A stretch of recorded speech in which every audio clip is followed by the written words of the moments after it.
Hi, everybody. We're hanging out, having fun, and talking about not book stuff. This is for fun. Wait, we're not talking about book stuff? We talk about everything else? Fuck books. No, we're here for fun. I can't break a champagne bottle over a book. We can't have a party, so we have to. We're doing this. Welcome to the I'm trying to think of a way we could break a champagne bottle over a book.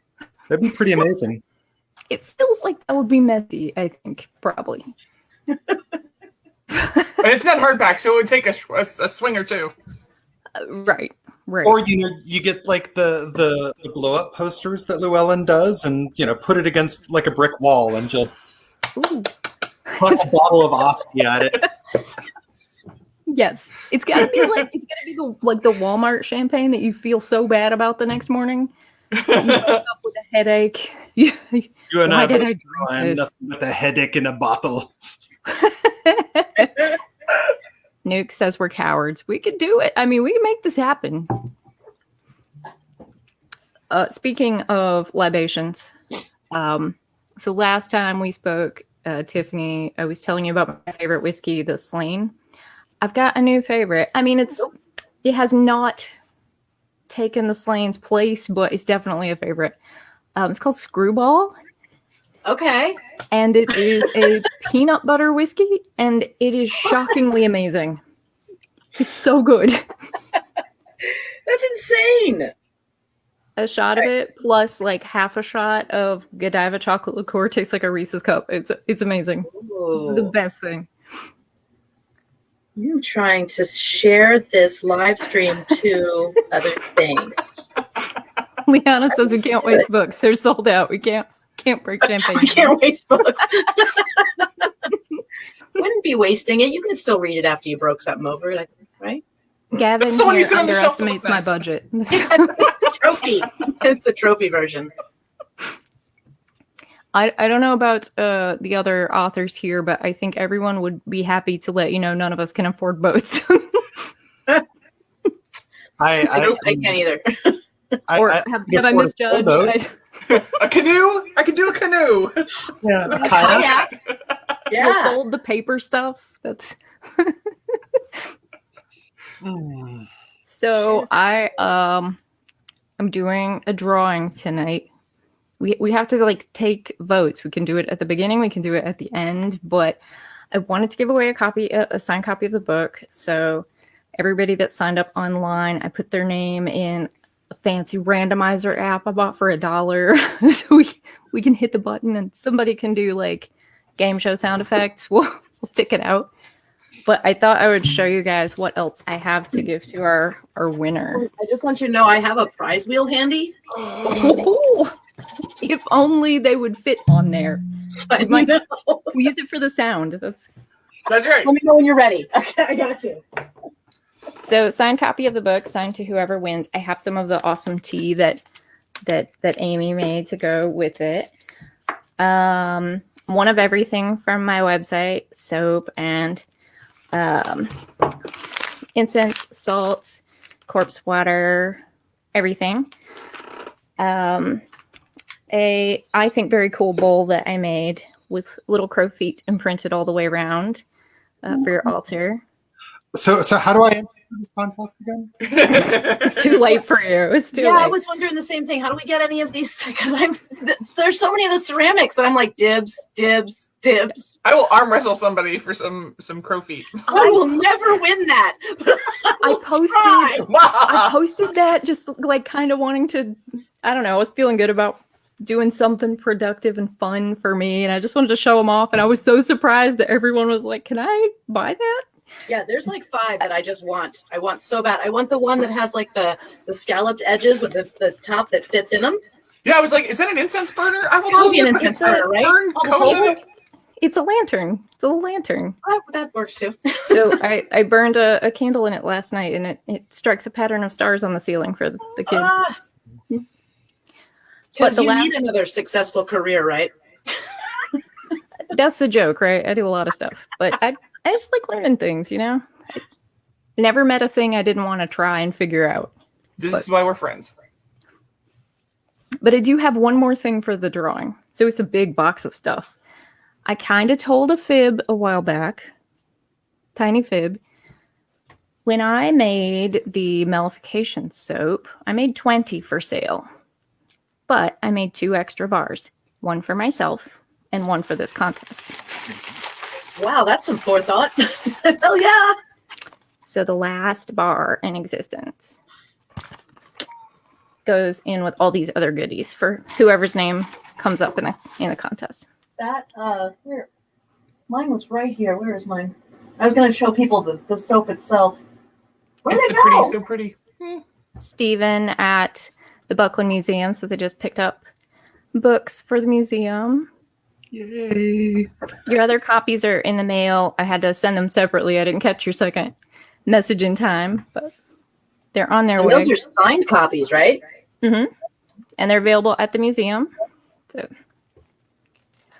I think I still have one maybe for sale on my website, and then that's it for those. Well, they're available on witchlab.com, but they are not signed, but they're there. I bought stacks and stacks of them, so You have to let me know how they do. I'm anxious. they're already doing well. Yeah. That's good. That's good. Excellent. I'm glad to be putting it out into the world. Makes me happy. We're glad you put it out into the world. Thank you. I read mine off of, pages that I had to print out. So you had the review copy, so you didn't I did, even, yeah.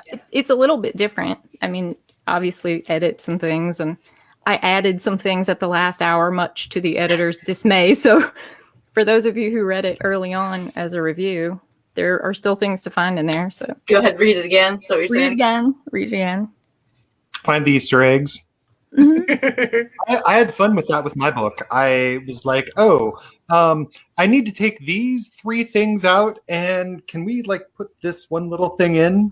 Trust me, no one will ever notice it, but I'll see it, and it'll be awesome. So there are some silly things in there. For example, it was very important to me to make sure that the phrase "one-eyed bastard" wound up in the index. That did remain. Thanks to Leah for that. Somewhere in the book, there's a series of sentences that if you put all the first letters together, it will spell out the word possum, which was a reference for someone. But it's a dedication to Loki. And if you look in the acknowledgments, there's a particular phrase, this book, a gift to Anubis that Anubis give to these dead.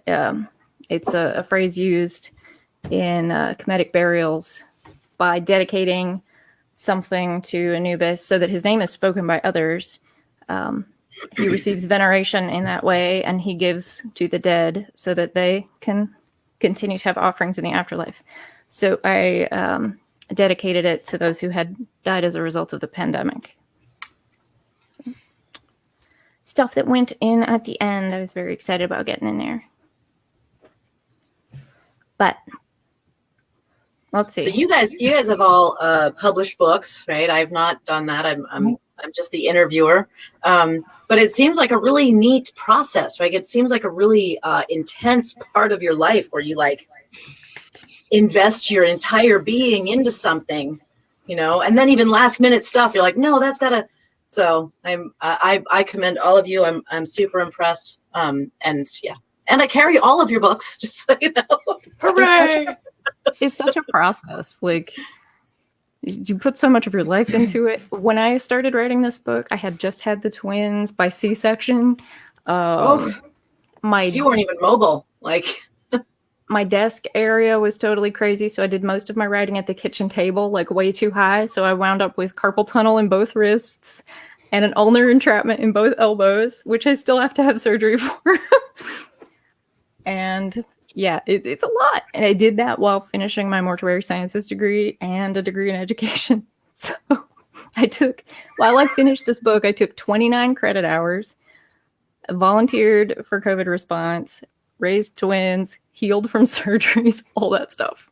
It's horrible. I feel like such an underachiever now. Oh, I see Stephen was trying to get some copies of Botanical Brews. That makes me so happy. We have one left of those. One. I love that book. It has become such. Mine's right here. If I can dig it out from the bottom of my stack. I'm so tickled that my copy came today in that pretty blue envelope. I tried to make sure they got there on time. Those envelopes, I thought, they're the right size. This is great. They're not the right size, people, at all. You have no idea.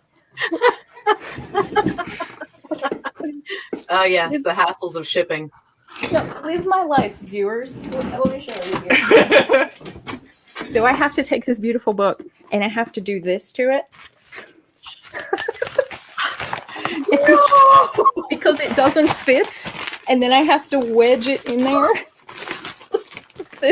You're killing me, Smalls. And I have to like tit push it into the. The things we didn't know we were going to see today. That is how all of those were beautifully packed.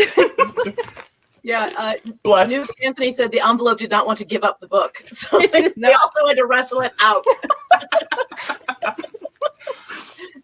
I measured and stuff. These were supposed to be right. They're not. But now I do have your copy. My copy of your book right here. Oh, thank you. So many of these recipes I've used in really unexpected ways too. Like the I told you I took that one recipe and made a pork glaze out of it. It was so tasty. So good. Because pork. There we go. Mm-hmm. My thing's on a serious delay, so when I click on something, it takes forever for it to happen and then not happen. It's weird. I'm Did I do sorry, that? Carol. I'm way too poor to return them after I bought them. That was making those fucking envelopes work. Oh, you're gonna fit. You're gonna fit in there. Yes. This is going in here. God damn it. So let's see. Should we do our drawing? See who we wind up with. So how are we doing this? Well, I've got my little randomizer. You'll have to make a sound for us, and then I'll put it up on the share screen. Fortune. Give me the sign. Okay. Who's got the one last copy of Botanical Brews? Says We have one last copy at witchlab.com. I bet Amy's got some on her site as well. I do. Blackthornsbotanicals.com. Packaging and folding. Yes, it's like a +4. It's not coming out of there.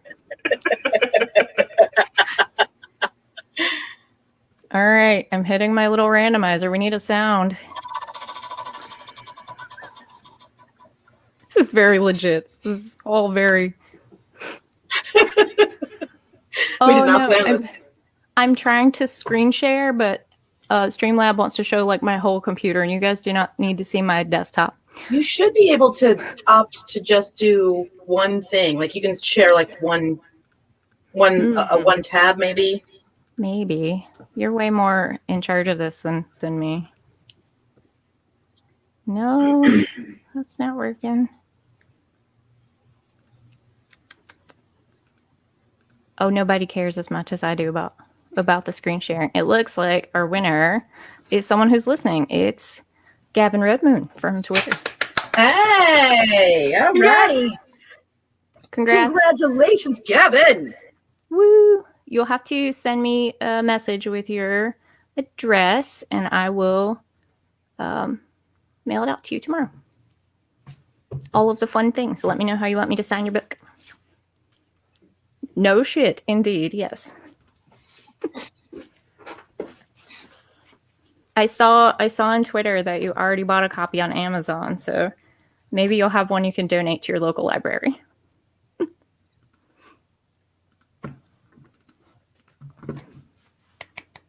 I'm very excited.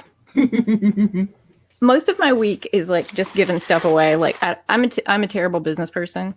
My business model is you don't have money, but you want that thing. Okay. Don't tell people that. It will be very bad for me. Fortunately, we all know that authors are just like rolling in royalty dough. Right?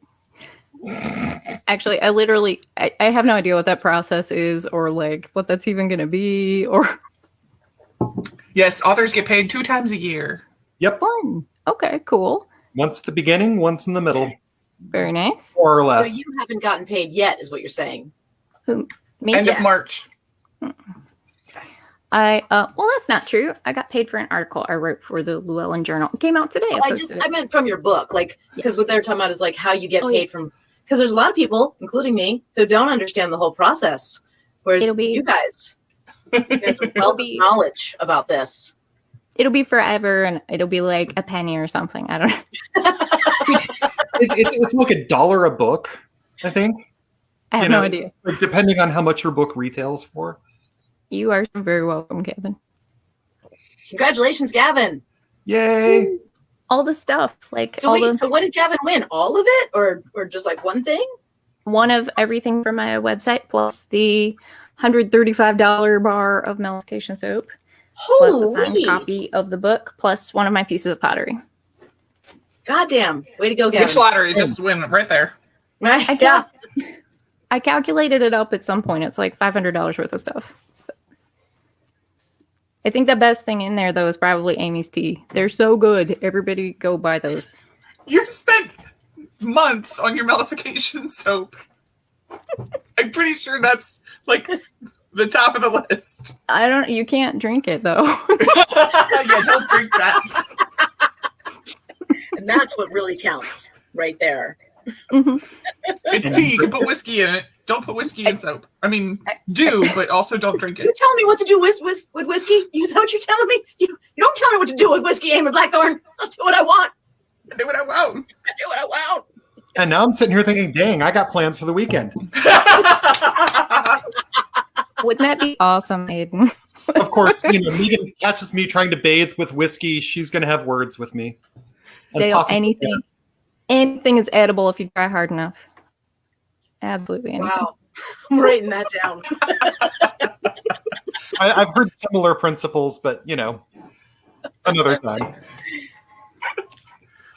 I think we need some 20 questions. If anybody out there has a question something that you probably wouldn't ordinarily ask an author, not about their book, not about Tiffany's shop, but something about their lives or themselves or an opinion on any random thing, I would love it if you asked a question. He's asking for personal stuff. Oh, and thank you, Jean. It's witchlab.com. Yep.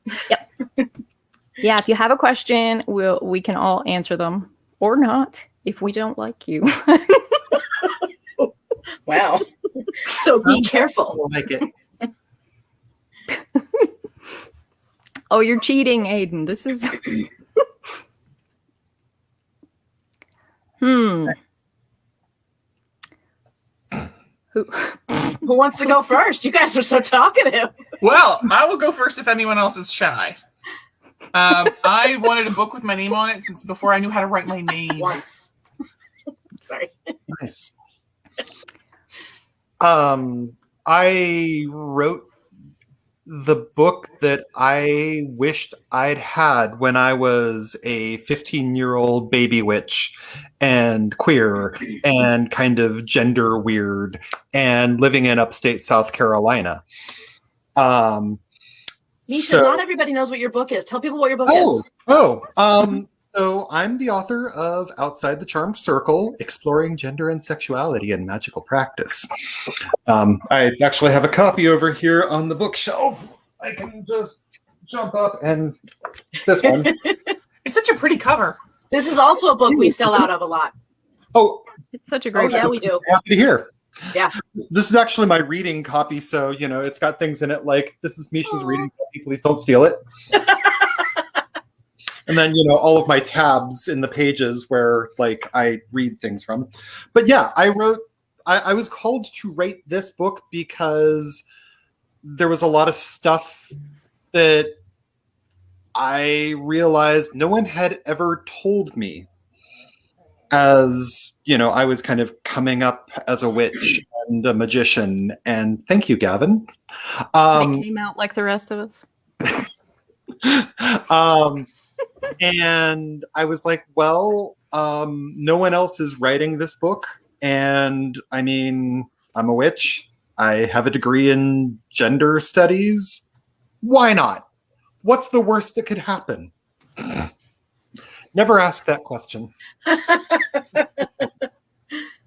Oh, thank you, Christine. I'm so glad you joined in tonight. That's really sweet. How about you, Mortellus? Oh, I did not intend to write a book. All of you know that. I ranted in the direction of an editor on a whim about a thing that was pissing me off. It was not a pitch. It was not a pitch. It was a bitch. I walked into the Llewellyn pitch meeting at Mystic South 2019 with someone else who was pitching. I had literally no intention of doing it at all whatsoever. I got approached by a very pretty girl with a clipboard who wanted to know if she could take down my name, and she could have taken down my number as well. You know who you are, and I bet you're listening. And, I panicked, I guess. What do you say to someone pretty? Yes, please do write my name on the list. And then I got called to go up. So I did. And a week later, I was signing a contract. So here we are. You randomly gave your name to somebody with a clipboard because they were pretty, and then you just you fell ass backwards into a book contract. Yes. I love you so fucking much. That you're in my life. This sounds like a post from Sounds Like You're Gonna Get Cursed by the Fae, but okay. I'm so painfully awkward though. It's like, how do you even flirt with a human being? The only thing I know how to do is be like, you are nice. I would be fine with my pants falling off around you. Though. Like, what the fuck do you say to people? No, that's it. You nailed it. That's what you said to people. Writing that one down. Remember that. You'll know I'm flirting. That's how it happens. We have other questions though, Amy. If you want to take this question as well, but we have some other fine questions. Jean wants to know. I also had pizza for dinner, by the way. What some of our favorite indulgences are. I'm a sucker for this terrible crap right here. This is water. So we could kind of rank those. This is like Amy, nice. Samson. I'm gonna mute myself for a second while I wrangle my dogs. Fair enough. I said this. As soon as I figure out how to do that. Earlier on Instagram, but I'm hooked on the salted Milky Way. Like these have just been on my desk. I did not know that was a thing. Yes, it's new. What? Right, hold on. I'll be right back. Uh-oh. Can I get it up here for people? Salted caramel Milky Way. Dang. That sounds amazing. Is it dark chocolate or is it just the way that the label is? Yeah, it's just the way the label is. Hmm. So it's worth it. Okay. What a So the right thing up in my hand. Joe said maybe I would get like a sweet Milky Way sponsorship or something. Good. If you could be a cereal. Be a cereal? Not okay. All right. Okay. Captain Crunch. Ooh, with or without crunch berries? Lizzo eats Captain Crunch, so that's a reason to be Captain Crunch. So good job. I'm pretty old school. The whole Crunch Berries thing always seems a little weird to me. I'm pretty like just give me the corn and sugar. Of course, now I'm a type 2 diabetic, and so bonus points if you know Captain Crunch's name. It's not Captain. It's not Captain. Oh God! I used to know this. I'm wondering if anyone in comments is going to say it. Please, someone tell me. Horatio Magellan Crunch. Wow. What? Say that again? Horatio Magellan Crunch. You have so much information. That's amazing, right, Gavin? He has a name. What? I thought it was Captain Crunch. Like that. Test me. Google it. Well, clearly it's Captain Horatio Magellan Crunch. Clearly, So his rank is captain, Yes. but his given name. I thought he was an admiral. Somebody Google that for me. I really thought. I really thought his name At this point, he should be. I mean, he should have his own fleet by now, right? Right. At this point. Not to be If he was a judged, captain in the 80s and he's still a captain, So he he's did, now he did some Admiral hinky Crunch. things. No, He's either Admiral Crunch or he's been demoted. Or we're severely disappointed kind in of you. stalled Captain. out in the 80s. if we're doing fun facts about people, I don't sleep well. Yeah, I you're get- gonna kick all our asses on this if we're doing that. I've got my little watch informs me I get on average about 58 minutes of sleep a night. I soothe my PTSD with facts, so I lay awake at night reading and learning stuff. And you retain it. That's the and they that's the stick. impressive part. You actually Yeah, retain it sticks. It sticks. So I'll fall down a rabbit hole of like fucking cereal mascots or something, and then 6 years later I remember it, and here we are. Yeah. So I think that my cereal would be Cookie Crisp, and I don't know why, but I can't get that name out of my head. So Cookie Crisp, it used to be like a burglar that was there. I was gonna reference the community moment. When I was a kid, he wasn't a wizard at all. He was a burglar. Thank you. Right? When Troy Not said even a that, reference I'm I like, get. wait, he's a wizard now? What do you mean? I didn't even know that part. He's always been a burglar to me. I didn't Well, get the memo. It was glamorizing criminals. Oh, well, that's fair. Is that why we don't have the Hamburglar anymore either? I was just going to say, when was the last time you saw the Hamburglar? You're right. He doesn't Probably. exist. Okay, let's see. If I had to be a cereal, I would pick.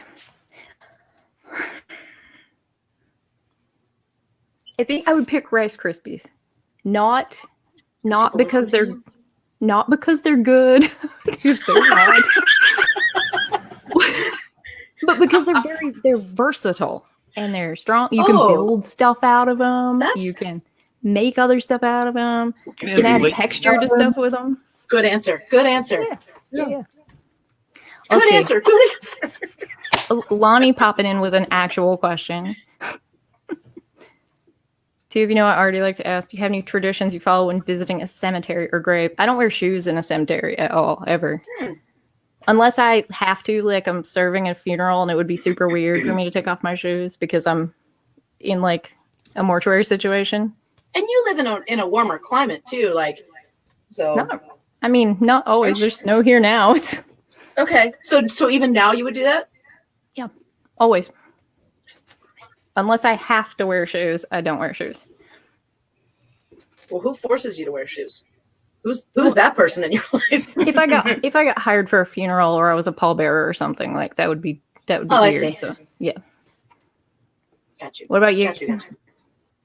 Guys, gals, people, everyone in between.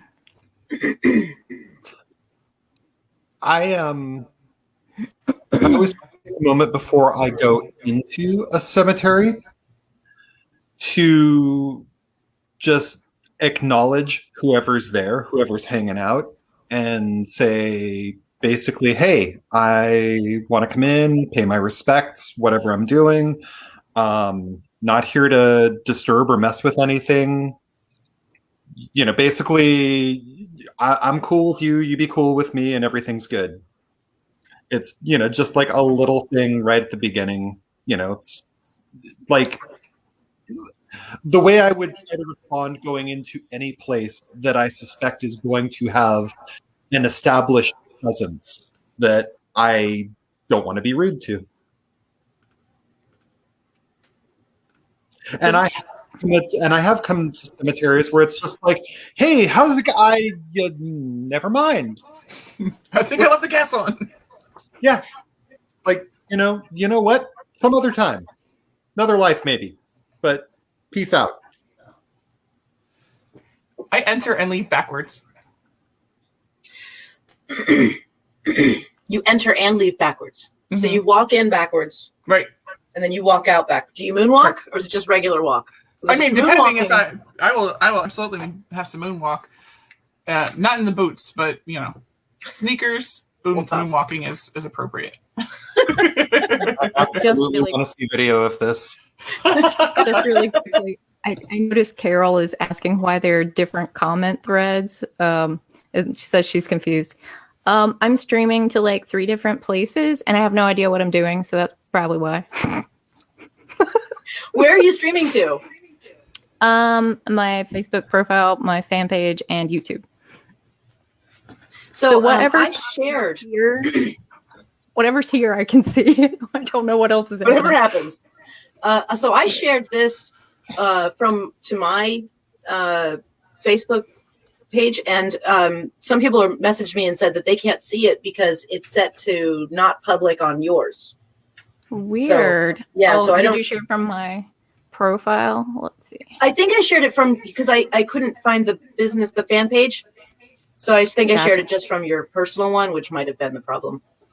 I've got we're all figuring this out. They're all set to public here, but for everyone listening, I don't know what I'm doing. So I'm not a pro. I bought this subscription to StreamYard today, so I have no idea what I'm doing. I've been using StreamYard for a year, and I do not know either what I'm doing. Like, I still don't know how to get YouTube comments. It's very opaque. I have no idea what I'm doing. This one's easy, this question. Tea or coffee? Tea, 100% of the time. Never drink coffee. Tea. Both. Coffee every morning. I wake up thinking about it. It's the first thing I'm like, well, I get to have coffee again. Every morning is awesome because of that. But then the rest of the day, tea. That's valid. Yeah. I live in Seattle. If you don't have a coffee maker, somebody from the city of Seattle comes around to your house and installs one for you, and sets you up with like your first month of some sort of artisanal coffee delivery. Some like 19-year-old hipster sneers at you the whole time. Oh my gosh! They don't do that. I wish they did. I was actually picturing when you said that they like come to your house and install something. I was picturing like Robert De Niro from Brazil when he shows up as like the rogue electronics guy or whatever, and he just like installs something. And then he just rappels off the balcony. Yeah, and then he's out. That's how I deliver my tea. Okay. I'm ordering more tea because I clearly need that to happen in my life. Okay, there was a question just then from Gavin. I was trying to. I'm still trying to figure out these comments for Carol. Favorite thing about being a magically inclined person? Agency. Explain what you mean by that. Just because I'm dumb. You're that dumb. My favorite thing about magic is the ability to say no, or yes, or absolutely yes, or fuck yes, or whatever it is. But the ability to make my own decision and not have a priest or somebody say, poo-poo, you're wrong. Nope, no, thank you. I'll be over here doing my thing. So control over your. I am. Someone introduced me as a so-and-so nut, and I said that's not a thing. That's not who I am. I am. My entire thing is bodily autonomy. You do whatever you want with your person over there. This is mine. I get to choose what it does. I love how, I don't want to say mercurial, but I love how changeable our communities are. I love that tomorrow anyone in this comment thread could also be on this screen talking about their new book. I love that everyone is so welcoming to new people and new ideas, and I think it's really amazing how everyone has the space to be just as much of something as they want to be. Amy stole my answer. I mean, it's a good answer. Amy stole my answer. Some, agency and, but seriously, I love that my practices exist in a line of continuity, not an unbroken lineage, but a line of philosophical, spiritual, metaphysical continuity that goes back to the Renaissance, that goes back to the Middle Ages, that goes back through the Dark Ages, that goes back to classical Greece and beyond. But that also is, as Mortellus was saying, changeable, that can address the needs of the modern day. I like playing with really old stuff to solve really new problems. I think that's a great answer. Yeah. I like that because we do dig into that, right? We can't help it as magic people. We dig into the old stuff, right? Sumerian and all of that. Like, where did it all start, right? We love that because there is truth there that still holds today that we can kind of bring into what we're doing. I love that. I don't know. It seems like there's this idea in a lot of magical practices that you're supposed to be seeking mysteries in what you're given, right? And sometimes for certain people like myself as a non-binary person, you might say there's conflict between my identity and what some of those practices are.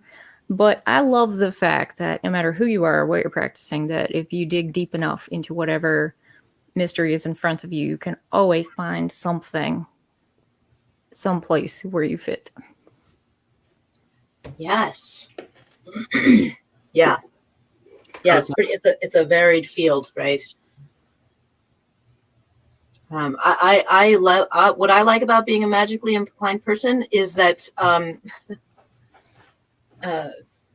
love the fact that we can acknowledge that there's stuff more than we see, and that there are a lot of other people in this community that agree with me, and I can talk with them about that in a very real way, not just a hypothetical way, but that we can actually talk about the other side of the veil, the unseen part of, and half of what we do as witches is dealing with the unseen part, right? I love that. I love that. The sparkly other side of the veil. It's that magic is real. That's what I love about being a magically inclined person. The magic's fucking real. Mm-hmm. Mm-hmm. I love it every day. Nuke wants to know what our favorite cocktails are. Same answer from before. Straight whiskey and water, friends. That's what I do. But I have the most boring answer, so I figured I'd just go first. I have a hobby of designing cocktails after personalities of people that I know. Some of you may have cocktails in my little recipe notebook named after you. So I think some of my favorite ones are in there. What?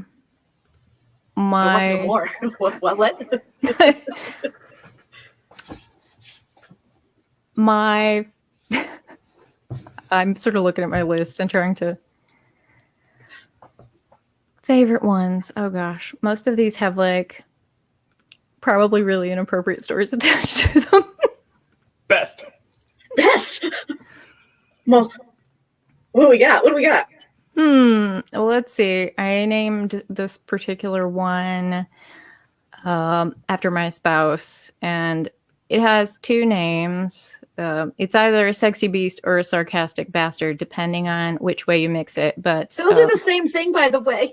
They are the same thing. It's vanilla vodka, Chambord, and triple sec, mixed heavy as a martini. Nice. Vanilla martini, huh? Mm-hmm. All right.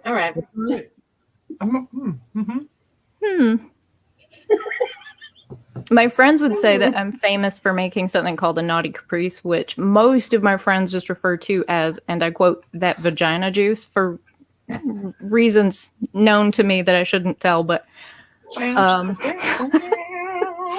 want to hear about the vagina juice. Basically, it's a huge batch of lemonade with like 2 bottles of strawberry rum poured in it. Weirdly, the rum just disappears into lemonade perfectly. So it drinks like Kool-Aid, and then it's that vagina magic. Way too drunk and have a bad time. So what you're saying is the rum goes stealth. one Thanksgiving, Still throw 'em.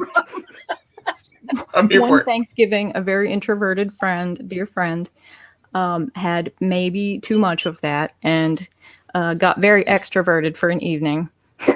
And she stumbled up to me, grabbed onto my clothes and said, "I'm never touching that vagina juice again." And that's where we came to call it that. And I still don't know why those were the words she picked. Amazing. Magic vagina juice. Check. Right, Jane. Exactly. Right? You know that like the Simply lemonade in like the double-sized container? One of those, 2 bottles of Cruzan strawberry rum, a little bit of strawberry daiquiri mix in, and it's like you can mix a bunch up all at one time. Perfect party drink, summery and fun. Vagina juice. Summery and fun. You got a tagline and everything. I love it. What about you, Amy? What's your favorite? Oh, right now, so it changes because all of my materials are seasonal. So in Blackbeard's Botanicals, I taught people how to make their own syrups. So I made a watermelon shrub, was the first thing I did before lockdown last year. It's a watermelon syrup. So I put this watermelon syrup that is beautiful and gorgeous in Italian sparkling water with Uncle Val's Botanical Gin. It's a cucumber forward gin with sage and lemon and lavender in it. So it's watermelon and cucumber and it's just the most beautiful thing in the world. Awesome. Cucumber is such a nice flavor too. Thank you. You're welcome. What about you, Tamsin? So I'm terrible at picking favorites, like, off favorite. Right.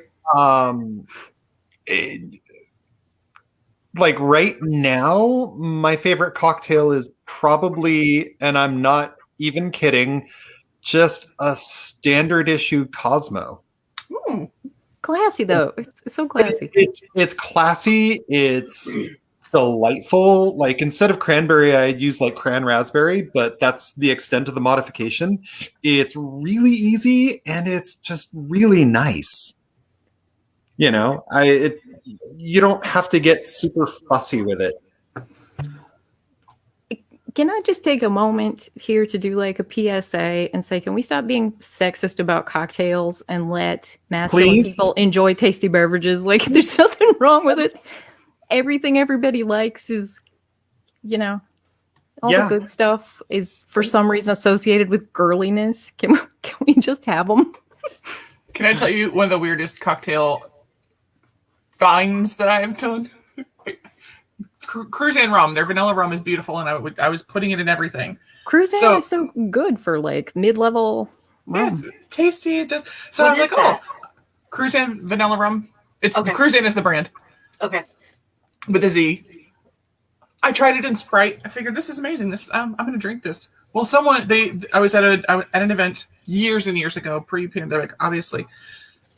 They ran out of Sprite, but they had 7-Up. I'm like, well, it's the same thing. Oh. I'll try it. Buttered popcorn.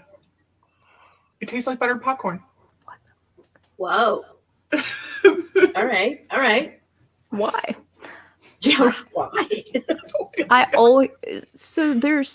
think a fun question is like, what alcohol do you always want to have in your house? And I definitely don't want to alienate our sober listeners, but I think it says so much about people like the stuff they like and just keep around. Like I always have a bottle of Cruzan vanilla rum on my counter because it's so fun and forgiving. And put some in a Coca-Cola. You have a vanilla Coke and it's really nice. Vanilla rum and Coke. But I always have Bailey's on my counter. It's one of my favorite nightcaps is Bailey's Irish Cream. But I don't know. For as much as I talk about whiskey and enjoy it, everybody wants something that's easy drinking and light. Yeah. I am going to need to... Oh, okay. Somebody just... I was about to say, I need to go, and then somebody put up a question. Sorry. You're not going anywhere. I'm they so pulled you back in. Just when I thought I was out. Love a good Godfather reference. We went backwards on that, but I liked it. So, asking Misha, would your book be helpful for coven leaders navigating new territory? Speaking as a former coven leader, I hope so, yes. I think it would be marvelous for people who are looking to work with people, looking to work with queer, trans people, looking to integrate queer and trans people into a group of predominantly straight people and are going, how is this going to work? What do I do? Or people who are looking at exploring different approaches to gender and sexuality and polarity and embodied magic in a coven setting. So I would like to think that, yes, it would absolutely be useful. There's also a whole chunk of one of the chapters, I want to say it's chapter 10, about community, diversity, inclusivity, and leadership that I would personally encourage anyone in a position of leadership to read over, because there's stuff in there that's specifically about what it means to lead and how we can best approach roles of leadership.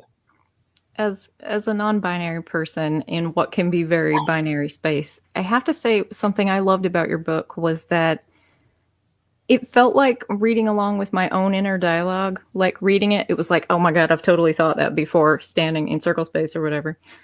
And I think for someone who's not a member of the LGBTQ community, it's a fun picture of the inside of that thought process. Like how you're responding internally to those things that you're hearing from your straight coven leader or siblings. A lot of what I was trying to do in writing the book was, in as gentle and friendly and approachable a way as possible, basically say, here's what it's like to be queer and trans and pagan for, at least one person, and I'm pretty sure that a lot of my experiences are not unique. Here is what it's like for us in this community, and here are ways that it can be better. On this topic, I think that especially for maybe people in older generations or people who have really set ideas about what certain magical practices look like you go in a little bit tense, like how might this be ruining something I really care about? Right. And I'm going to share something that I really love, and I always recommend someone read it before reading something that they think might cause tension with their own beliefs. I really, really adore this little comic, and I think it's really important to go check out. Yes. I love this comic essay so much. It's really useful.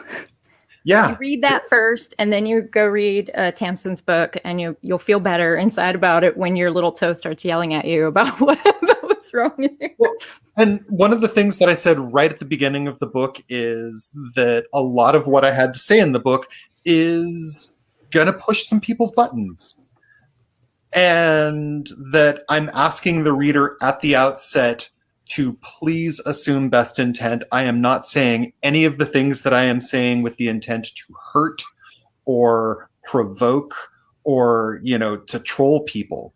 I'm only ever saying these things because I want our communities and our traditions and our practices to be better, more nourishing, more good. And on that note, I should ring off because I have another place to be. Thank you so much for having me here. It's been a joy. Thank you for being part of my celebration. Oh, it's my pleasure. Thank you so much. Glenn asks if I've received any resistance to using the term prefix. Yes. it's oh gosh. What am I doing? No. We're gonna shuffle around. Hollywood Squares. Welcome to live editing. It's fun.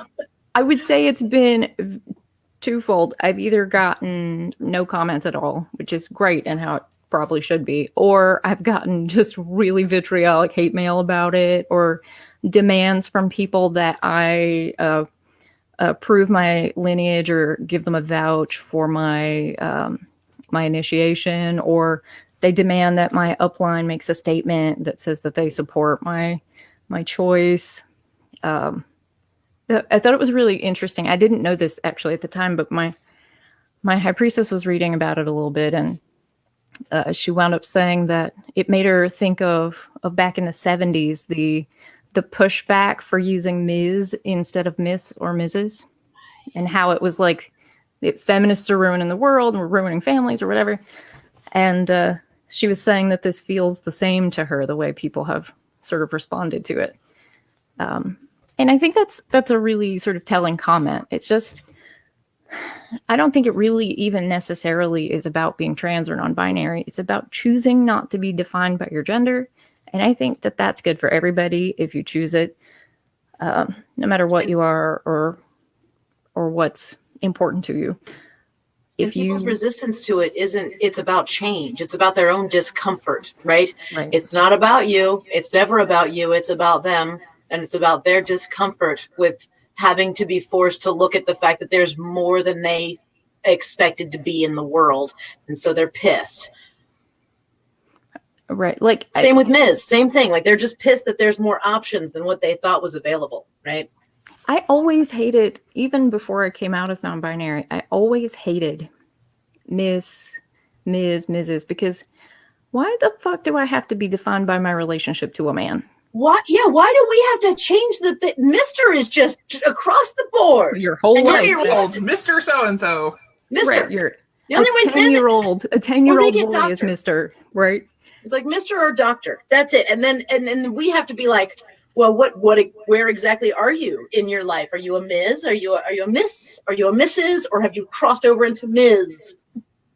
How about this? This is what I am, bitches. You know what I love about using MX instead of either of those? You know, is send out a resume or a work email or something. Sometimes I'll get a response back and it'll be like, but what are you? What do I call you? Oh, MX is just going to piss people off. Again, it's change. They don't like it and they feel uncomfortable. I need to know what gender you are and then how you're related to a man so that I can know if you fit into my ideology of whether I can hire you or not. Right. If you're a Ms. or a Mrs., then I can talk down to you because you probably know less than me. If you're a Mr., then I have to treat you as an equal or peer. Mix is just, it's a challenge. I don't know how to address you. Right. How about you just address me like I'm a human being? What did you say? I'm sorry. They do. They just did it. They know how to address me. They don't want to. It makes me think of like when we had the whistleblower. They knew exactly how the fuck to use they, them, then. If you don't know who someone is, you know how that works. Right. If a woman gets married and changes her name, nobody fights them about that. If she gets divorced and changes her name, no one complains. If you call your dog a he and say, no, it's a girl, they adjust the pronoun to fit the fucking dog. Why is that so hard with human beings? Why can't we do that? Why are we bad at that? I feel like I've just defaulted to they all the time. So when I speak about someone, I don't even want to use a he or a she because I don't want them to have a preconceived notion already about the person I'm about to talk about. Right. And I try as well to do that. I'm not perfect. I try to do it because I feel like it then takes away any preconceived notions they might have in the beginning of my story. Right. There's so much just like pre-programmed sort of colloquialisms, especially in the South. It's like, hey, lady, or sir, or ma'am, or like you guys, or whatever. I'm trying really hard to correct, but sometimes it slips in. Newcast just to share a recipe for which thing? That was a while ago, wasn't it? Where are we at? Oh, you right about that. They want to know how much to pay you. Oh, shiznit. Nuke's right. You're right. You're right. Oh, you possess tits. I don't care what your gender is now. Oh, You're well, that brings it down to here. just bring that right down. Oh, vagina juice. That's what they want to know the recipe for.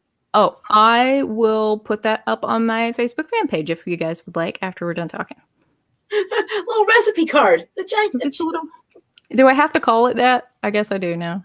Oh, Otherwise, they won't know what you're talking about. I won't know.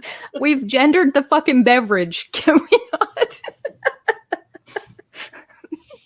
see, we're just as evil as them. Awful. God, somebody told me a joke the other day. Why did the non-binary prospector move out west? Why? Because there's gold in their hills. It's such an awful joke. That's so bad. Okay, wait. Why did the chicken go to the seance? Because they wanted to get to the other side. That's right. When my oldest child was like 5 years old, they came home from kindergarten one day and told me a joke. Why? Oh crap! How did it go?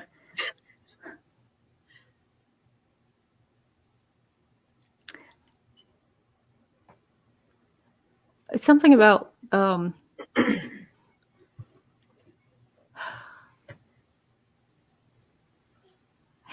did the family make the plumber cry or something like that? He was 5, you know. And the punchline was they killed his whole family because 5-year-olds. 5-year-olds will just come out with words and you have to respond to them. Just oh no.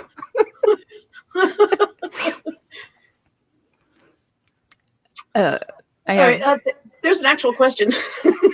I'm scrolling down through. Actually, what is your favorite couldn't live without magic book? Michelle Moon. Hang on, it feels like we missed one in between. Oh, probably. I'm definitely not skipping that one, but like, that popcorn tree. What magic is that?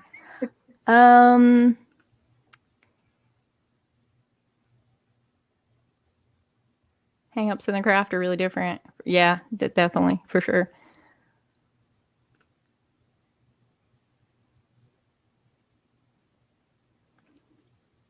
I always felt completely alone, like no one else experienced gender and sexuality the way I do. I knew intellectually that could not be the case, and there had to be other people out there, but I didn't know any personally until very recently. It's been heartwarming to meet and befriend other people who can directly relate to my experiences that seemed so isolating throughout most of my life.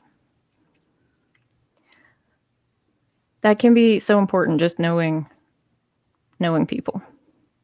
Yeah, to know that there's other people like you, it can change everything. Because the isolation, I think, is what kills us, right?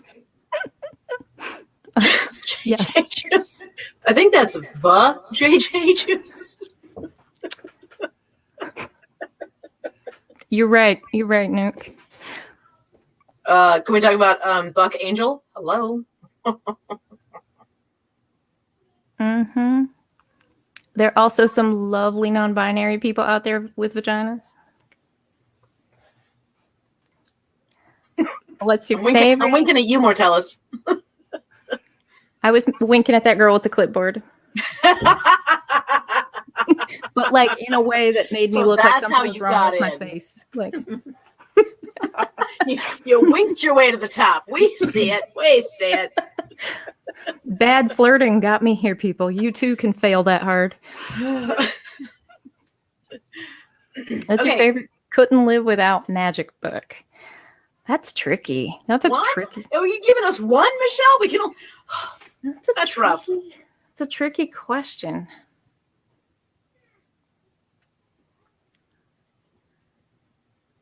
Like nobody wants to go first on this one. I'm looking at my bookshelf over here. I'm just like, oh, I know. Actually, you know what? I do know. What you got? It's the fucking Judica Eel's 5,000 spells. I'm looking at it right now. I just hold on. This is my Judica. Like these are all my bookmarks. I look at it every time I need to know something. So I think this is this, and I'm gonna go because I can do whatever I want because I'm magical. Scott Cunningham's herbal book, like that is the other. Yeah, that's the other one that I reference. Harold Roth's Witching Herbs. I have so many. I'm cheating. I've gone to 3 now. You guys go.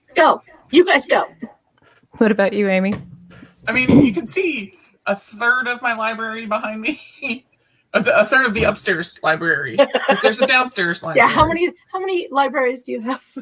The upstairs library is nonfiction, downstairs is fiction. Like, you got to keep them apart. I have my Mists of Avalon with my magic book, so sometimes I integrate. It's so hard to pick a favorite. What are you showing What's going us? on there? What's that? Horatio Magellan Crunch. I told you.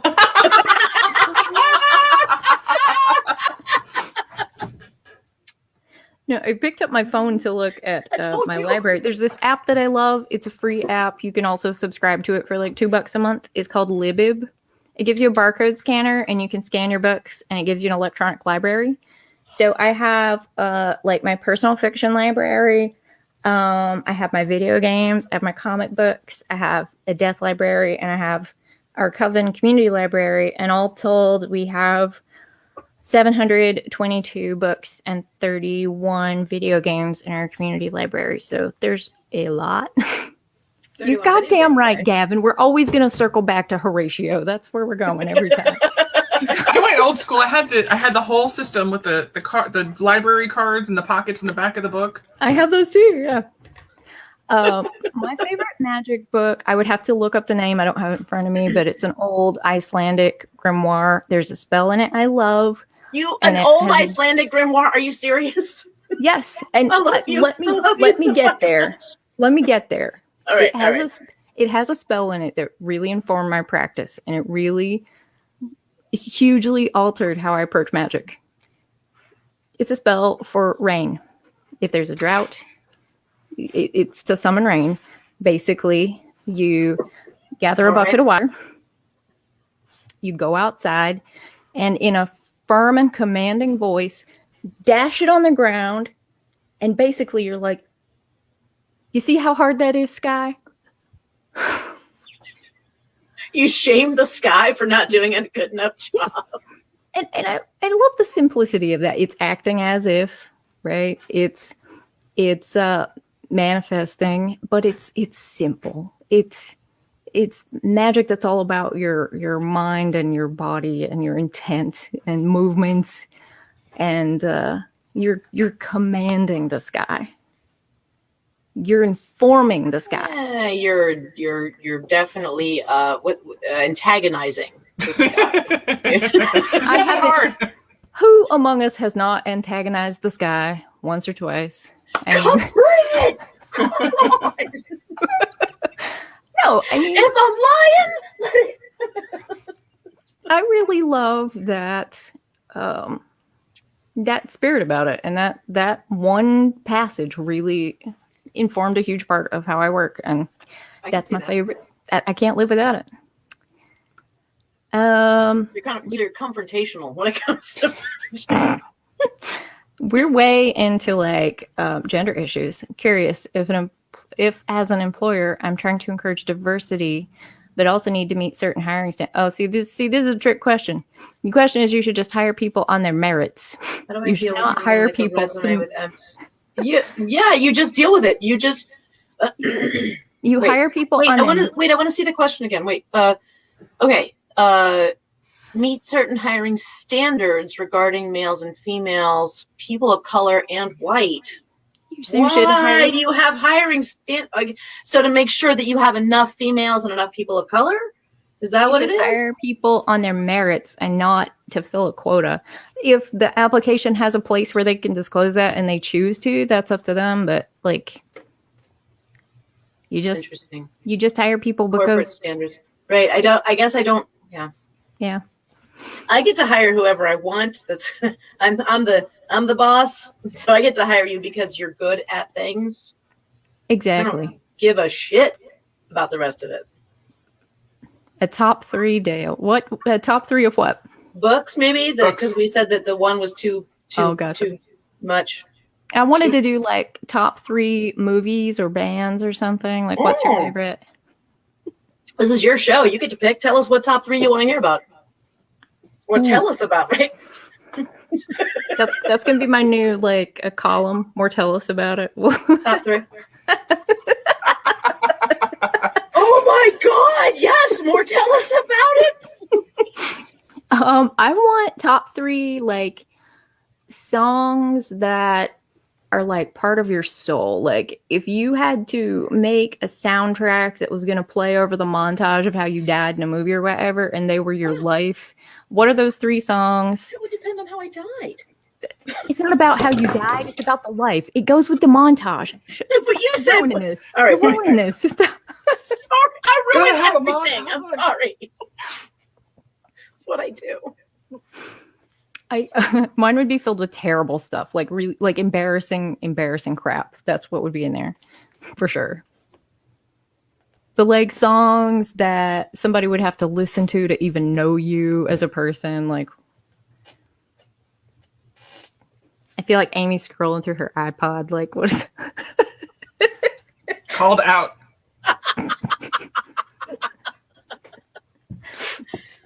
Oh shit. My top listened to song on my iPod is Jomo and the Possum Posse's LaBouche CD, which is a terrible song, arguably, and I love it. It's really, really bad. Do you want to go next? Yeah, I do. Go next. go. No, you. I want you to go next. Oh. I thought you asked if you. I thought you said, "Do you want me to go next?" And I was saying, "Yes, I want you to go next." We'll go in rounds. I did one. Now one from one of you guys. One, I can do one. Dusty Boxcar Wall by Eileen Jewell. Ooh, classy. Can hear my neighbors can't know when I'm cooking dinner because I'm belting it out. Oh man, this question is actually pretty hard. Just three songs. Your go, Tiffany. Your go. Wait, what am I saying exactly? My first one, just one. Just one. Just one. We'll go around. Make it Oh easier. God. Okay. Ma Vie en Rose. Oh, that's a good one.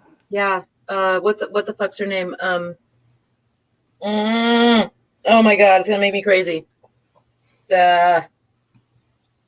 Paris.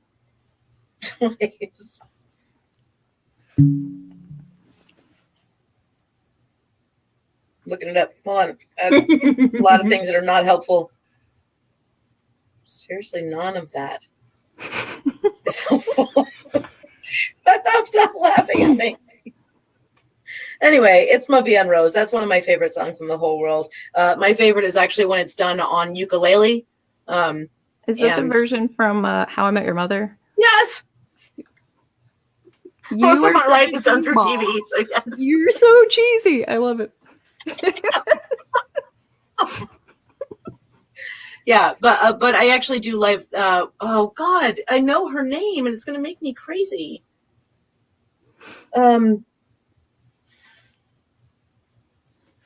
It'll come to me. She's. There's a Japanese jazz tune that I like to listen to when I'm feeling melancholy and like wanting to write sad poetry while it's raining or whatever. It's called The Fragrance of Dark Coffee, and I play it all the time. It's a favorite. Edith Piaf. Thank you, Tracy. Yes. Oh, that's exactly who it is. Sorry. If so, my number 2 would be "Shortchange Hero" by The Heavy. Also, a good one. The action movie that I will write one day has that in the soundtrack. Got to. Everybody's loading up for bear, going to take down whoever the bad guy is. That's what's playing on the soundtrack. Nice. My second is "Thank You" by Led Zeppelin. Still cheesy, but don't care. Can I share links and then work properly in chat? I don't know. We'll find out. The second one didn't. I don't know. I can see them come up in the chat, but I don't know if you can click on them. I mean, they look like they're. That looks I'm like clickable. ruining everything right now. Mortellus ruins everything. That's your other show. Make it a tiny URL. Takes a second. How do you do that? What do you mean? You It go takes to a second? you go to Just go to tinyurl.com, tinyurl.com. Yeah. and you can even say Mortellus' song is Wait, the URL. tiny URL is a thing? Yes. Yeah. God damn it. The things I don't know about this world. So if you go to tinyurl.com/sacred smoke book, you get the first 30 pages of Sacred Smoke to read for free. The same thing with Blackthorn's Botanical Magic, Blackthorn's Botanical Brews. You get a 30 pages or 50 pages to read for free. Here you go. I just make tiny URLs of everything because I will never remember how to no. I use Bitly a lot. Nice. What is similarly. Bitly. Okay.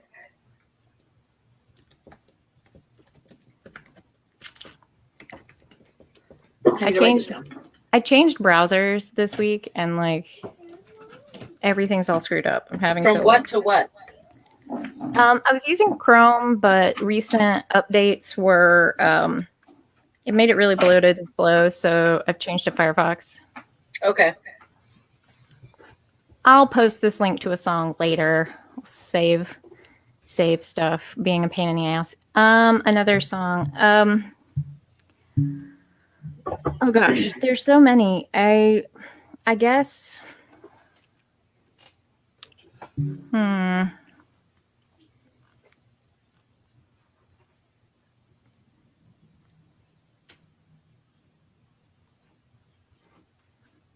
I want to say the name of this song correctly because it's a very long name.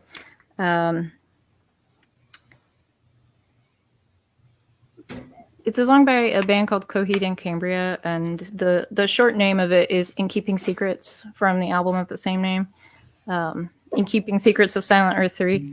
And it's like my go to battle song. Like, I love that song. My oldest child and I joke every time it plays on my iPod in the car. I always restart it and play it again, and she's like, "It's in there twice. It's just this."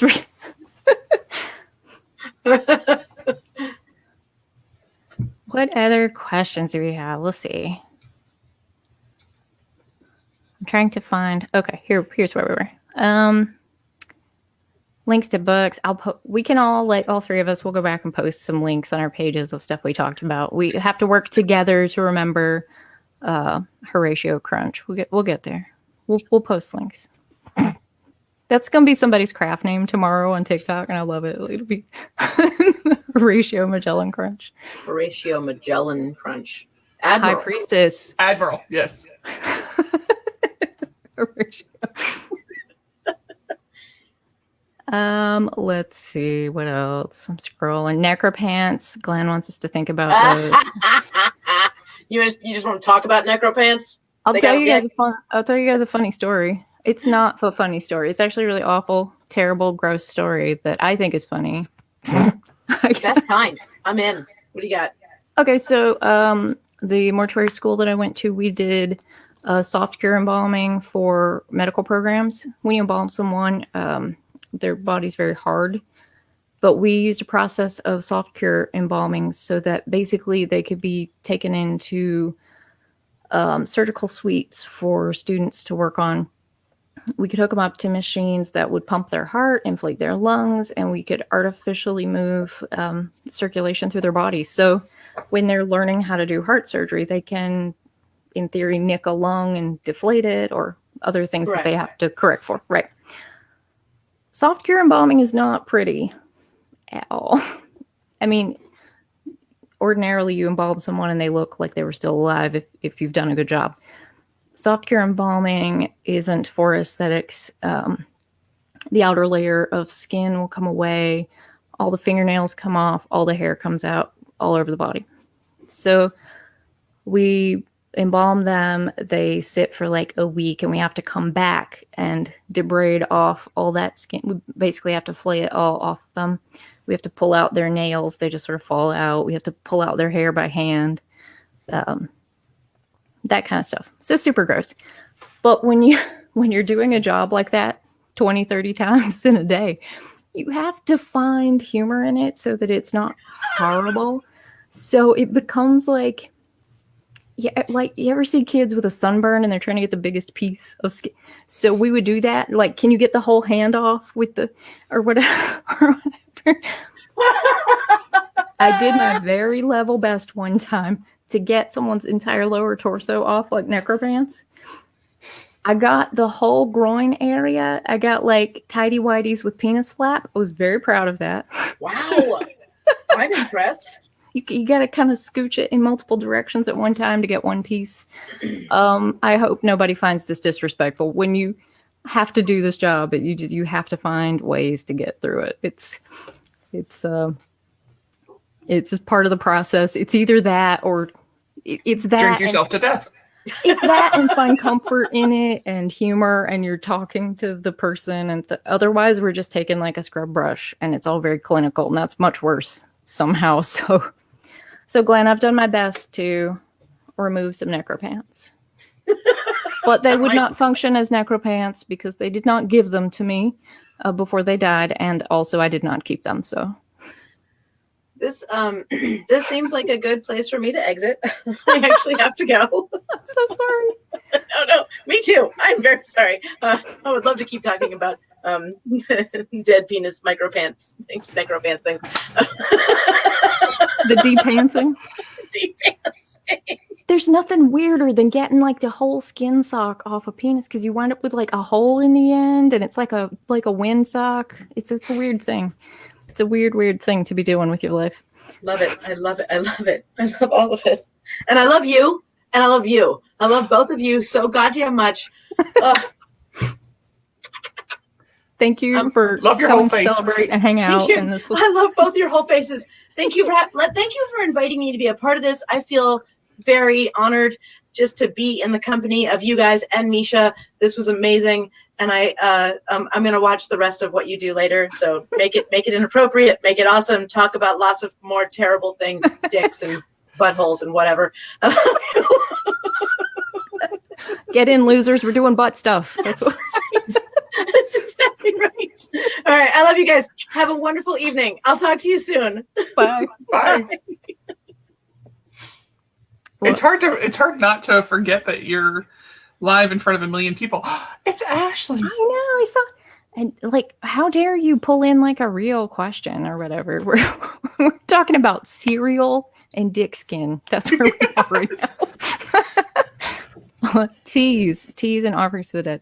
I have, yeah, of course. I've often given tea to the dead. I like the aged tea blocks if I'm giving them as offerings circumstantially. I think it's really variable what I might choose to use. What about you, Amy? Absolutely. And twice on Tuesdays. Especially if it's someone who I knew enjoyed tea, then right. I will spend a little bit more time picking which tea it is if I know that it's someone who enjoyed tea. But if I don't know, I'm going to go with whatever my spidey sense tells me. Mortellus about it. To Ashley's question though, I'm a big advocate for giving the dead the ka or energy from what I'm doing. It could be this Coca-Cola and I'm drinking it on their behalf. That would be silly, but maybe some deceased person would be really hyped to get that Coca-Cola. But often my morning tea I dedicate to the house spirits and consume it on their behalf. I don't even drink. Go ahead. Letting them have that energy rather than taking it into myself. I don't even drink coffee. I do not. But there is always coffee in my house to offer the spirits.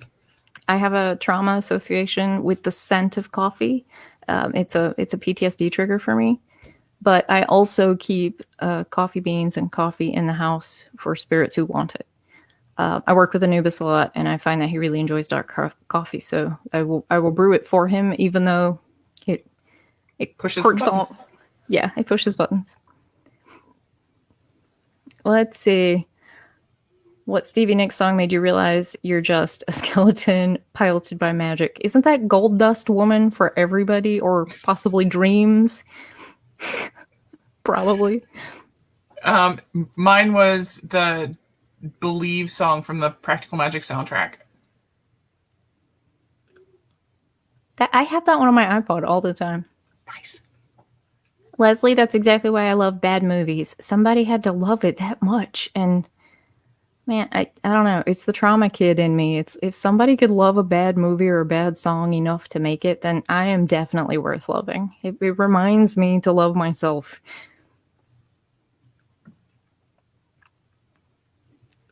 We did summon you, Nuke, with necropants. Absolutely. Yes. Our I first will album play will the be, bass badly. our first album will be called Hot Tits. That's the name of the. I met my spouse in art school. We met each other while studying graphic design and advertising.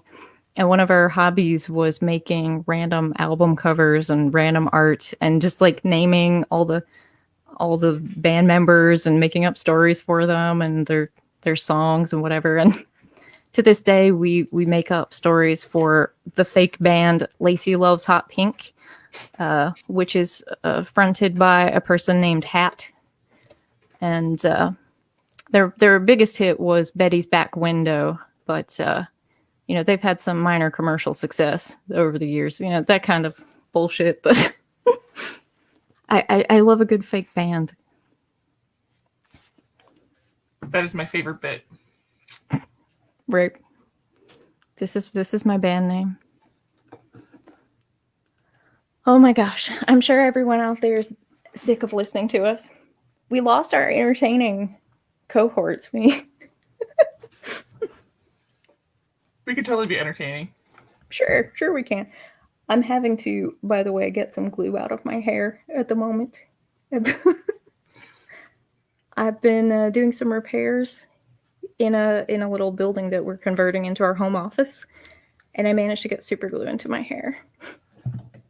That's better than attacked by twin toddlers with glue, I think. Yes. It's really just a little bit, but it's driving me bananas. I will put peanut butter in it later, and it will be fine.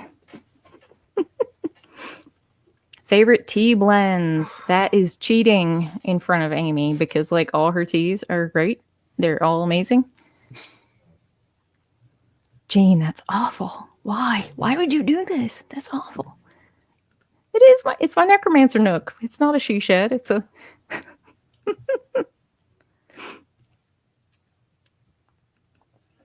So favorite tea blends. Oh gosh. Right now, I'm totally hooked on your Santa Muerte. I've really been enjoying that one a lot. It is. It definitely has its own spirit. I can't remember off the top of my head everything in it. You could probably do better than I could, but since you make it. Yep, it has calendula and it has this. It's a black tea to start with. But the calendula, and there's a lemon cream flavoring to it, but there's also just a whisper of tamarind. So it definitely has all that feeling right there for you to partake of. I've been enjoying that one a lot with a little cream in it. But I've also been drinking a lot of black tea with the Bennett's Exorcism bitters and a little bit of cream. I really love that. Those bitters are amazing. I know. So good. I saw them as like one of those promoted ads on Instagram forever, and I instantly just sort of like knee-jerk reaction, hate anything that was sponsored to me. I did not want it. But one day I clicked over and was like, oh, these are just, it's a very small business, and gave it a shot, and I'm in love with all their stuff. And their packaging, the way things come, it just looks like a wizard ported this box to you It hasn't been touched by human hands, and it just appears on your doorstep. And it's like they're not even that expensive. You get a really sizable bottle for less than $20, which is totally worth it. And I love that it's a company owned by witches. Everything's made by witches. They all have magical purpose. I love that the exorcism bitters have like herbs and spirits that were classically used in exorcism rituals. I think that's super cool. It hits all my notes. My nerdy buttons went to 12 that day. Greatest magical success or favorite magical experience that just made you know you're on the right path. Oh gosh. I feel like that's also kind of a tricky question. I have an answer if you want to think about that. Go for it. So my first coven, those of you who don't know me, I ran out and joined the first coven I could find the minute I turned 18. Do not recommend it. Date around a bit, meet some people, talk about stuff.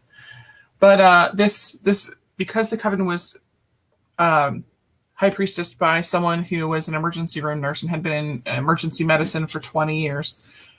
They always have the best stories. You sit around during your cakes and wine and you get to hear about a lady who had her face peeled off. The focus on healing was very prevalent. So we had a coven member who turned up with stomach cancer and was given probably 4 months to live. It was very upsetting. She had been with us for the 5 years that I've been there. So we had 25 people in this coven at this point. We were 2 months before we split, and they hived into two separate groups because it's too many people in one room. So we had people grouped. We had some people who were singing. We had some people who were drumming. We had some people who were doing Reiki on the patient. Everybody had their own groups, and we worked ritual for this woman to extend her healing and to help her really feel better to the point where she was able to do some things. And we must have worked for a couple hours. There's singing and there's screaming and there's hollering and anyone who's been in a larger ritual knows there's some stuff that's going on. And we finished, and she said, thank you, and I feel great, and I appreciate you. And she had her checkup with the doctor a month later, and the cancer was gone. This was 20 years ago, and she's still with us, did not expire from stomach cancer. And the day that she came in, she was like, the doctors don't understand what's happening. Like, it's not only is it gone, but there's no evidence that it was ever there. You can look on the scans. It looks like there's never been anything there.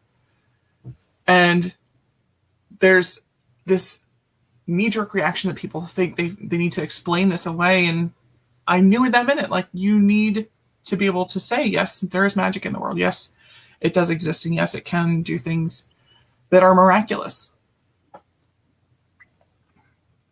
I feel like I have a much less impactful story than this one.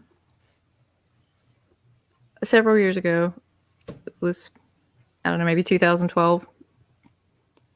My oldest child had a recital at school. She was in chorus. She really loves chorus. And it was their last program of the year. She was doing a solo. It was like really important to her that we get there. And having just been through a divorce recently, it was really important to her that she be there, that we be there for her, and we were going, Everything went wrong. Absolutely everything. It just seemed like the whole world conspired to keep us from getting out of the house and getting to this fucking recital. It's the small stuff that will just... You just get so vested in it. The keys got locked in the car. One vehicle, rural, middle of nowhere, not exactly in a community where we were comfortable asking someone to help, and not somewhere that we could get AAA to us. So my spouse is out there with like, he's got like the coat hanger. He's trying to get the door unlocked, trying to get the keys out. We're futzing with it. This has gone on for way too long, and we have no minutes left that we can deal with this problem and her get there on time. And I don't know, this sort of quiet came over me, and I asked my spouse to pick something up off the ground just so he would move away, I guess.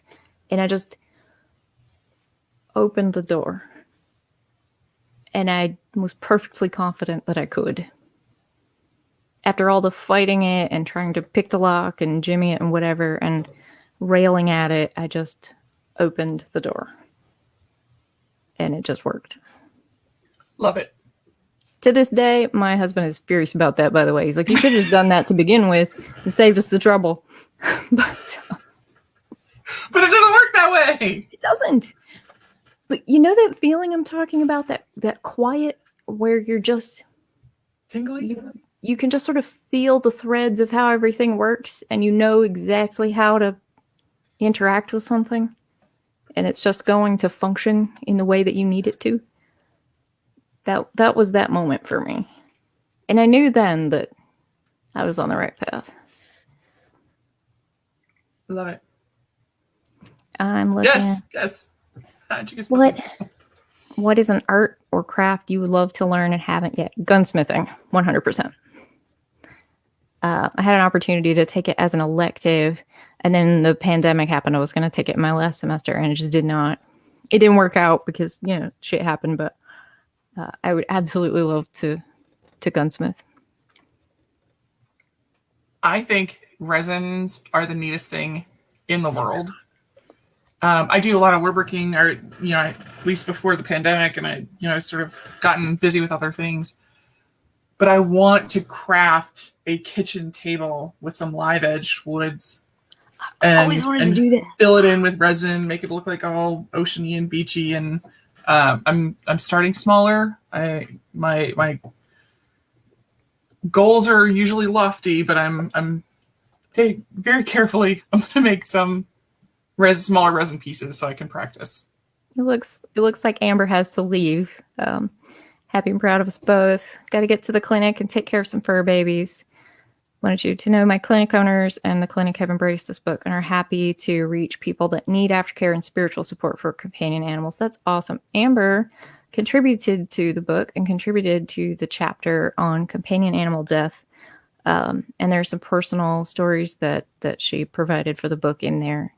So I didn't realize you were listening, but have a good night at work. When you, Amy, when you decide to engage in that project, remind me. I have some slabs of curly maple from a tree that fell on our property, and I would love to share some pieces with you. That would make me very happy. Whenever we cross paths with vehicles, I'll give it to you. It's not exactly a put it in the mail sort of thing. Yeah, that's more of a Mystic South thing. Yes, you drive there. Oh yeah. Yeah, it's close enough. So totally. Yeah, you'd be just like lugging trees and stuff to the. What are you doing in the parking deck? Witchcraft. Hush. You don't need to know about this. Shh. No, it is beautiful curly maple, and it just has the nicest pattern in it. I love it. We also have some really pretty black walnuts on our property. They're sort of obnoxious because they stain everything, but the fallen wood is so pretty. So very pretty. I love making walnut stain. Mm-hmm.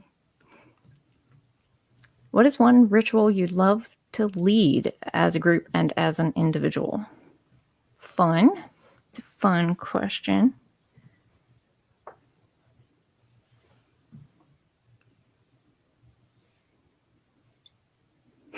I got nothing. You got nothing? Running a group for so long, you get to get all that out of your system. I can't think of anything right away that I haven't gotten to do. I can tell you about one that I did do that was absolutely the tits. It was again first coven. We every year, every August, the entire tradition would get together, and so 500 witches are camping in the woods in The Eastern Great Deciduous Forest. It's hot as balls out there, and there's 500 witches in black robes and deerskins running about. Our coven got picked to lead so there's opening, main, and then closing during this long weekend. We got picked to do the opening ritual. We were helping with the main ritual, so there's a lot of cross promotion things happening. My high priestess at the time is a Leo with a Taurus moon. So this woman, I'm the opposite. oh my goodness, she spent $10,000 on this ritual for one day, and it was we lovingly refer to it as Disney on dirt. She made gold lame costumes, like gold and silver lame for the god and goddess. We spent a year on this. Who has that time or money? Who's doing that? An ER nurse with a good work ethic. It was amazing. I actually still have video that I can't ever show anyone, but I have it, and it's amazing. It's 20 years later, and I still have people who remembered that I was the godmother from Cinderella, and I got to bibbidi bobbidi boo around the ritual circle, and it was great. So those things are the things that will stay with you forever. That sounds like, I don't know, it just sounds like a really experiential sort of moment to be in that you can't really grasp from the outside. I have a ritual that I want to do, but when and how I think would be really hard. But I don't know how to describe it, but I have this ritual that's been floating around in the back of my mind that I'd like to do at like a gather type event, or like a sleepover festival type situation where you have many people in a space staying overnight type thing. It would have to be outdoors, and it would be basically a descent into death sort of ritual, but it would be really narrow in how many people could do it at once and how it was performed, and it would involve having caskets for each of the participants to be enclosed in for most of the ritual. So lots of moving pieces sort of thing. But I hope I get to do it at some point. That would be an ideal. Maybe we'll build coffins to do it over time. We'll do like the Mortellus underworld descent experience, and we'll like rent it out like Disneyland, so I get the bang for my buck. I'm not serious at all. Like, but no, I think that would be really fun. Let's see. Ashley's asking about bad experiences or like scary experiences.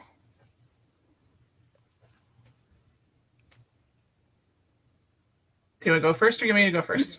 You go first. So, my family is very separate, we'll say. So I didn't spend a lot of time with my siblings for many years. And when my older sister and I attempted to reconnect and get to know each other, she wanted to go to a local venue that was, don't do this at home. It was to be trespassing to go there. And I did not know this until we had arrived. And she expected me to shimmy over a barbed wire fence. Like, don't do this. It's not a good idea. It turned out that this was originally it was a home for girls who were orphaned. Then it was a sick hospital for the Spanish influenza outbreak. There was just some very, very... It wasn't just that they were unquiet spirits. There were some outright scare. There was a priest who had apparently his job was to preside over the dead and say their last rites and whatnot. He has not left the premises, and it's been 100 years. So it was very scary. I would not recommend it. We got chased out of there by this very determined spirit who thought that we were not just trespassing, but that we were making fun of the dead, and that's not A, that's not cool, and B, that's not why we were there. But that's the day that I found out my sister was pregnant with my niece, who is now 19. So it was a good bit of time ago, but it was a very interesting experience that I don't plan on repeating. No, I'm not going back there during the day. Not if you paid me. I hope you'll forgive my slight distraction. As part of the vaccine trial study that I'm part of, I have to log in multiple times per day to an app and input like my temperature and heart rate and stuff. I'm thankful to my in-laws for gifting me this. I call it my pair watch, like my little knockoff electronic watch, so that I don't have to stop and like pull out a blood pressure cuff and stuff. But it's a whole thing to have to keep up with in my life. Well, we appreciate you doing what you can to help the COVID vaccinations. I'm happy to be a part of it. It's definitely a process, though. I mean, doing this twice a day for the next 2 years of my life is really frustrating. And once a month, I have to go get blood drawn and get stuck with needles and all kind of tests and stuff. And then twice a week on Monday and Thursdays, I have to do like a whole bunch of tests, and I have to send in samples all the time. It's really intensive, but wow. I'm glad to be doing it, doing my part. Even if it's being frustrating at the moment and not letting me. Okay. Scary experiences. Early on in my adult life, I, one, was not really settled in my magical practice yet. Two, was not yet going to therapy and hadn't really dealt with some mental health stuff. I was not the best version of me at the time. I didn't have great boundaries. I didn't really understand good warding and those sorts of things. I had been out with some friends. I was drinking, and alcohol has come up as a topic. I'm not an alcoholic, but I was out having drinks. I had had just enough alcohol to be buzzed but not inebriated. And that was the day that I learned that if I don't create boundaries around myself, that the dead like to play Jesus take the wheel with my body. And well, the ghost that found me in the bar wanted to get into a bar fight and go out into the street and burn shit and all kind of stuff. My friends were wonderful at keeping me out of trouble until I was able to expel this spirit from my person. But it made me very, very nervous about any kind of inebriants in environments that I'm not familiar with.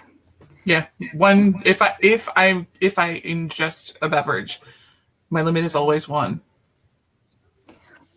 I have 3 kidneys and can process a lot of alcohol, so I can drink a little more than that. But I've learned over time actually to ward my body really well, so I don't have that problem as much today as I once did. But it was a very scary experience. And this particular spirit was a gross old man who liked hanging out in a bar. So he thought that my body was an amusing toy as well. So that's fun to be like assaulting yourself in a bar. That's fun. It was not a fun or comfortable experience for me, actually. I remember it with not a small amount of discomfort. So it's good to have boundaries. It's good to make sure that the dead know that they can speak to you and that you will translate for them, but they can't speak through you. Yes, boundaries are a thing. I find it even more so if I'm overtired. Those things come through a lot more easily because my boundaries are down because I'm too tired. I'm too exhausted. His name was Jesus. Nuke, if you're volunteering to come out with Jane and like build coffins in my backyard, that'd be so fun. Also, we could donate them to families who can't afford to buy burial containers when we were done using them for rituals. So that'd be super cool. I also put some instructions in my book about how to build those. They're not hard to make. So it's a good project, actually. Building coffins that you can donate to families who are doing home burials or who are doing cremation and can't afford a burial container. Families can totally use their own containers, and especially if your town has like a potter's field or a place where they bury indigents. They always need burial containers, and that can be a really good volunteer project if you are someone who's handy and you enjoy building. How would you go about that? Who would you contact? In your area, it would really depend. Like you could talk to your city. Usually your local health department is in charge of burials or cremations for those unclaimed bodies. So that'd be a good place to start. You could always make them as well and just post them on like Facebook Marketplace and be like, this is free if you need a burial container. That's also an option for you. Families can totally bring their own burial containers for any kind of service. And it's a good way to save a lot of money. Your average casket's going to run a family about $5,000, give or take. So for some good oak plywood at $11 a sheet, and you would need 5 sheets, give or take. And it's not hard. They're not hard to make. I mean, I give the instructions. Most of it is just cutting straight lines and using a power drill or like a cordless drill. Very simple stuff. I can see that being a very cathartic project for a family member for anyone, honestly. I was going to hold this up, but I give this handy illustration. Basically, you need your 2 sheets of plywood, and these are the cuts you're making. It's nice. Really simple. You would make this cut twice to make a lid and the bottom. You make this series of cuts, and some of them would be cut into short pieces for the angles. So it's a really simple sort of container to build. The trickiest part is working your angles out. Like having a miter saw to do your angles. But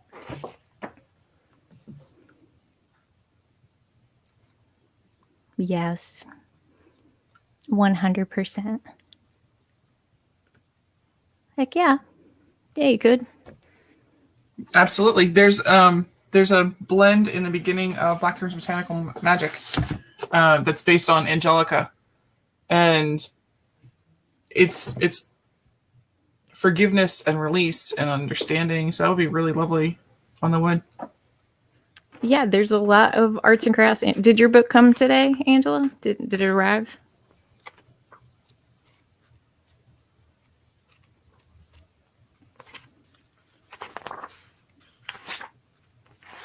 This trying to find the chapter. So this is a joke. Restorative arts and crafts.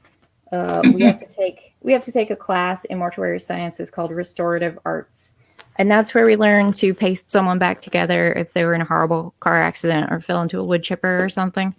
I'm being lighthearted because again, that's how you keep yourself from drinking to death at night. you have to find humor in it. But I thought restorative arts and crafts was funny. But I talk about making life and death masks and shrouds. My spouse did the original illustrations for this, which were adapted by an artist at Llewellyn. So I was very excited to have him be a part of this book in that way. But yeah, I talk a good bit about there's sewing patterns and all kind of stuff like that. Gasp. Let me look.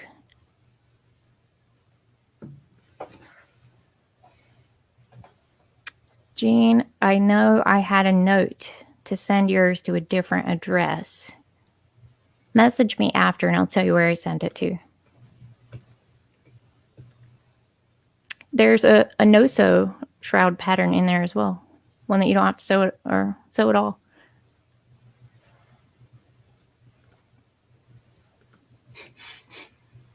You think I'm joking, but I have had bodies brought to me in like trash bags, like multiple people in a bag in pieces, and you have to like sit there like a terrible puzzle figuring out which parts belong to which person and then rearranging them. It's horrible. Tracy, it's sold out on my website. Yes. I might have a couple more tomorrow. I don't know. I have to go through what I have and what I've sent out and figure out if I have any extras. I probably won't get any more on my website for another few weeks. Fun thing about authorship, and we do have to buy our cases of books to sell as signed copies. So I will probably wait until I've gotten my handy dandy stimulus check or my tax return to buy another case of books to put on the website. That way they're not coming out of my dinner budget before I sell them. They are available online a few places. I know some places are sold out as well, but that was a surprise to me. I was not expecting that outcome. But Witch Lab has some more, yes. And I think they're on their. I think they have them on their website as well. And I think, actually, I haven't said this all day, but I think you can buy them on Llewellyn's website directly. Mm-hmm. Yeah. I should probably know that. And okay. The book depository for anybody who's international. Yes, absolutely. Okay, so I was about to say it's 5 minutes till 9, and I promised my children some time this evening, but Nuke asked one more question, so I think it's a great signing out question. What's your favorite movie, both witch related and non-magical? So that's two. Favorite 2 movies. Favorites are hard, but I can give you whatever popped into my head today.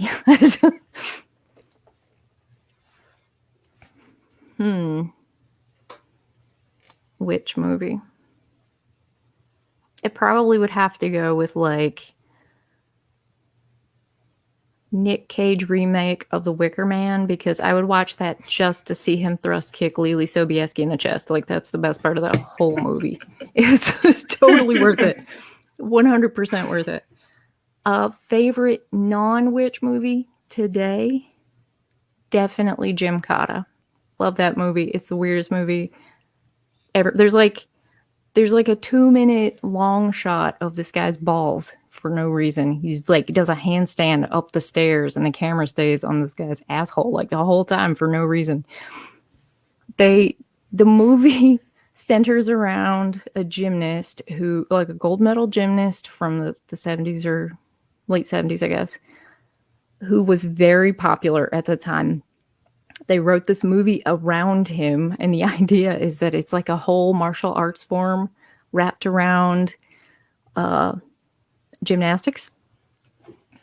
And the military like calls this guy in to go to this country called Parmistan, which is the most sort of dubious Middle Eastern but also Eastern European kind of country in the movie. Its king is a guy who looks like Morty from the Jewish Deli, but his daughter, the princess, is Asian somehow. It's a very weird, like, you never know where the fuck you are in the world while they're in Parmistan. And they're like, it's like 7 miles wide, this whole country, and they have to put a satellite there. So the guy has to complete this like obstacle course. The whole movie's weird, and it hinges on a final fight scene in which a town square, for reasons unknown to me, has a pommel horse in it, and a bunch of people run into his legs to death. It is awesome, and you should watch it. It's my favorite. What about you? Practical Magic, but because I loved the book so much. Normally the movie ruins the book, and I'm very adamant about those things not mixing.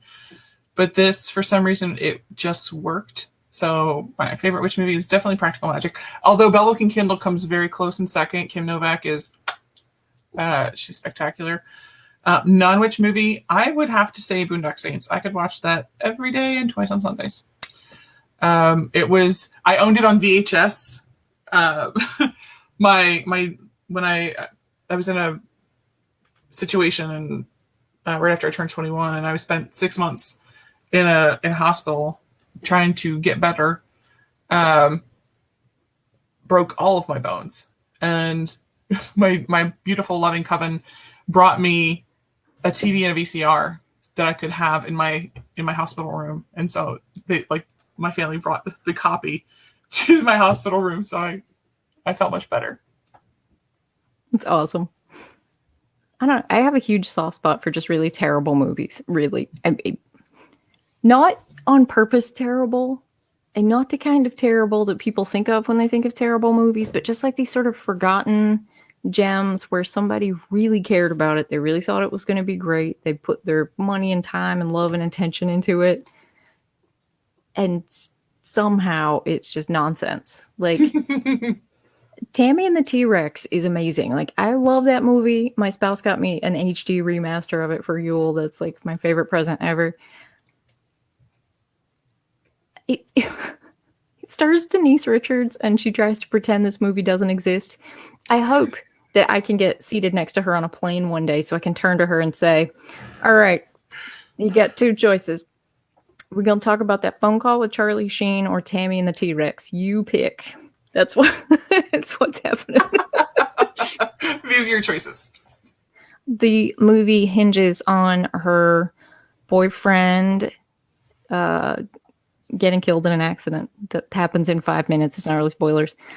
And this sort of evil scientist type steals his brain and puts it in a robot dinosaur, which she continues to have a relationship with.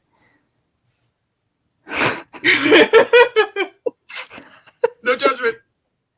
There's this scene where it's like, I love a weird prop scene, right? There's this scene where the Velociraptor is trying to call someone on a payphone, and you get like dinosaur glove hand up into the frame that dials, and nobody answers. And then he checks for coins in the thing.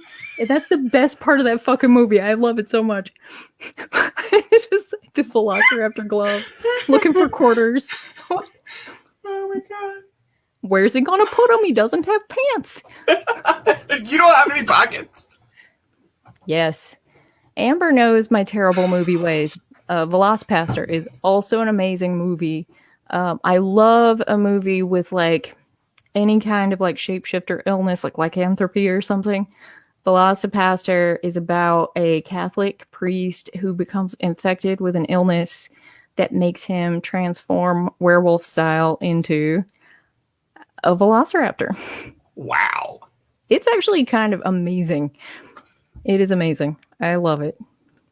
Don't you forget, Michelle, you have to go watch it. It's so good. It's not good. It's really bad, but you'll feel bad about yourself inside while you watch it, but you'll laugh a lot. And that's worth it. It's totally worth it. Velocipaster is great because there's a couple of scenes in which like people are having a serious conversation and there's a library in the background. But like every other book is a book about acting and how to do it. I love it. Nuke is sick of listening to me, though. He told me I should leave. Thank you guys so much for hanging out tonight. In a different world, in a different time, I would love to have had a gathering tonight and had all my nearest and dearest around to celebrate and drink vagina juice and watch bad movies, and that would have been my ideal. But this was a good second. I have a movie for your next theoretical movie binge, and that is Crazy Eights. With Tracy Lord and Gabriel Anwar and Tom. Oh, what is it? Like, just real like B and C level actors. I worked the props for this movie. Ooh. So there's a mad scientist. They said we need mad scientist things that are also witch things. So bring all of your witch things. So I'm gonna go watch that. There's a really terrible movie that one of my coven members was in, but I think they'll kill me if I tell any of you. So, thank you guys so much for hanging out, everybody. Thank you, Amy. I'm so grateful, and to Tamsin and Tiffany, who have already bowed out, thank you both. Much love, and I just so value everyone's support in this book and in this process. Thanks for being there, and hearts, kidney beans, or whatever. Kidney beans. Good night, everybody.